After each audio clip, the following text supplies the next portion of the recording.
கையை கொடுத்து தூக்க விட வேண்டிய ஆசிரியர்களை கையை விட்டு போனால் என்ன நிலைமை? சமீபத்தில் நடந்தது தான் இந்த விபத்து.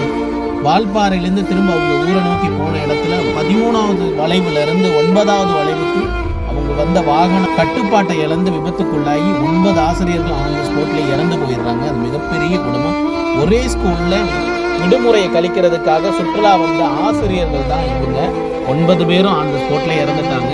மிகப்பெரிய கொடுமை, துயர சம்பவம். ஒரே ஸ்கூல்ல சேர்ந்து கேரளாவில்